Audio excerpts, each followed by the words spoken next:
conspiracy that you will go balls to the wall for, defend until death, stand on that bridge until you die. Well, it's funny she mentioned shadow government because if you remember the stories of like Helen of Troy, like men have like killed, like conquered whole nations for a woman. And because of that, I think men that are like impressionable or infantile in the mind are kept like pets by women. And there's a secret underground society of really ugly women that aren't really hard on the eyes and wouldn't do much else in society except that they're like breeders, and they're kind of like the like a puppy mill of humans that just pump out kids for men that are not that intelligent. And those men go off to work, security jobs or jail deputy, prison guard, police officer, military, anything that's high hazard that has to do with like controlling other men. And then they use their manipulation tactics to basically get those men to do whatever they want for them. And this secret shadow government is essentially just women like gaslighting and blackmailing stupid men behind the scenes to get them to work and perform and provide for them, while all the while just like laughing it up with each other and just laughing at men and how stupid they are. And that if you're uh, like you could go far as a man like that that's stupid and loyal to an evil woman, because well, see, here's the thing: is women mature faster than boys. Like in your teenage years, they'll teenage girls get a lot smarter emotionally and everything a lot faster than men do. And then men go through this rush in their early 20s where all they can think about is just getting the bag or getting that tail. And women use this to their advantage and manipulate them. And most people that learn from women, like it's like the higher crime rate for children of single mothers rather than children of single fathers are highly successful. And I think it's that because as a woman hits menopause, 40s or 50s or whatever, her body starts, well, it doesn't start producing, it always produced testosterone, but it stops producing estrogen, and she gets dominant and she starts displaying behaviors or actions of like a dominant male as she gets older. And then she'll try and act like the matriarch of her, tight knit group of people, which includes ruling over men that will do anything for her. And so these men, young and impressionable, and a lot of it's like grooming from a young age. You know what I mean? It's like the the mother or like the babysitter like catches like the boy doing something embarrassing when he's a young boy, and then she like shames him for it, and then she passes on that information to like his wife or like his daughter, or like she tells you know like all the women. Well, we know all women communicate, like all women talk with all women, so I don't think you're gonna like do something with one woman and keep it a secret from another, because believe me, it'll get around whatever you do. But they'll just basically kind of like build a profile on a guy, like, oh, he's into guys, he's into girls, he's aggressive, he's not aggressive, he's passive, he's gullible, and they build like this kind of like D&D character sheet for the guy that they pass on to the next woman who's basically his handler in his life. And then he can work his whole life supporting and providing for women, children, and never build any life for himself or any wealth or anything, and can be completely just a slave to her.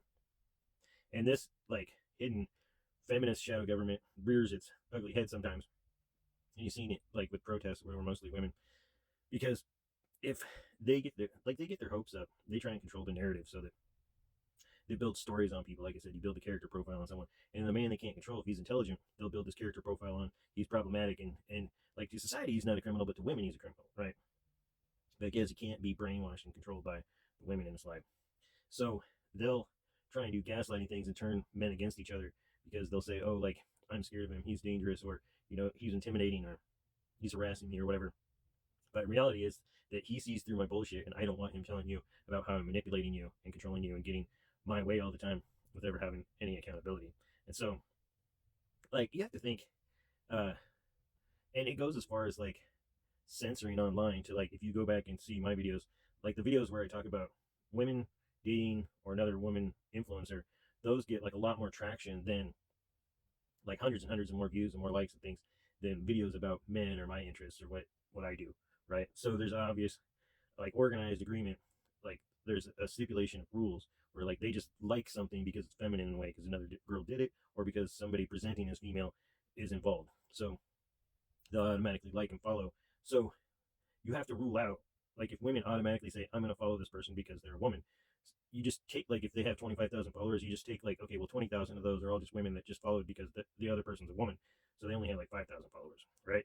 So and the math is tricky, and this is part of women wear makeup, they wear masks because they could look like total dogs, but then they put on some makeup and go out and you think, wow, she's really well put together, she looks like she's high priced or whatever.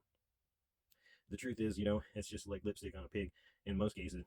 And if a woman's so repulsive that not even makeup helps, then she becomes part of that resentful shadow government of you know, they provide childcare, they hold down the fort, they do property, real estate, they do legal aid, law, family court, stuff like that.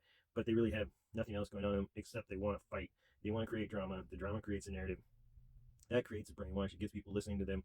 It gets people, because I've seen, like, part of my experience is I've worked both in retail and other jobs, like including working at the fair or the carnival. And there, woman will make, let's say a woman makes $1,000 in a day, a man will only make about 750, and a woman will do half the work because people will automatically just walk up to a woman and give her money and trust her automatically without even like thinking about it. While with a man, they're like ask questions like, "Well, is this a good deal, or are you ripping me off?" Like, you know what I mean? But the woman, they're just like, "Oh, thanks. It's so nice to have a customer service person that's a woman, right?" And that goes as far as like telemarketing, phone sales, you know, and customer service, retail, and everything. It's always more pleasant to have a woman or an effeminate man help you. And why is that? Because in your mind, you think I'm the dominant person here. Like I'm the person that's in charge and I'm telling them what to do and they have to act feminine and do things for me and be passive. And it's just ego. They say, you know, pride is the folly of man, or it's man's weakness and woman's folly. And like pride comes before the fall. There's all kinds of, or flattery will ruin a man. That's another scripture. But basically, there's so many wise sayings that have to do with how women confabulate their interest or their sincerity in a relationship with a man, merely just to manipulate and get their way, and even to the cost of like suppressing knowledge, information, health sciences, you know, helpful politics, community groups, everything, just to benefit themselves and make money off something by exploiting them in some way. So don't think that they're not out of the loop.